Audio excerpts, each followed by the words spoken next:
আলিপুরদুয়ার জেলার ফালাকাটা থানার পুলিশ চুরি যাওয়া 15টি বাইক উদ্ধার করলো এবং তার পাশাপাশি দুজনকে গ্রেপ্তার করে আলিপুরদুয়ার আদালতে পাঠালে 12 দিনের জেল হেফাজতের নির্দেশ দেয় আদালত। Alipurduar police super Y Raghuvanshi Falakata থানায় এসে সাংবাদিক বৈঠক করে জানান এই বিষয়টি।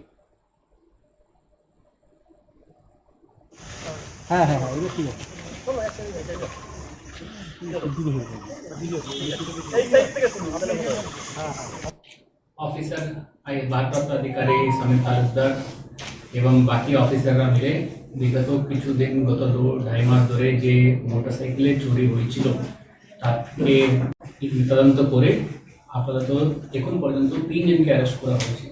2 জনকে অলরেডি পিসিতে নিয়ে আসা হয়েছে আর একজনকে আজকে কোর্টে পাঠানো হয়েছে। ওই 2 জনের স্টেটমেন্টের ভিত্তিতে আপাতত 15টা মোটরসাইকেল রিকভারি করা হয়েছে। তার মধ্যে 7টা মোটরসাইকেল এই থানারই কোনো না কোনো কেসের সাথে যুক্ত আছে। কেসটা লাস্ট কেস যেটা আমরা পেয়েছি 29/12 মানে 29 ডিসেম্বরে যে চুরিটা হয়েছিল তা থেকে শুরু করে এই মাসের 2 তারিখে অবধি যে চুরিটা হয়েছিল 3 তারিখ টোটাল 7টা কেসের বাইকটা উদ্ধার হয়েছে। বাইকের সামনে হবে না।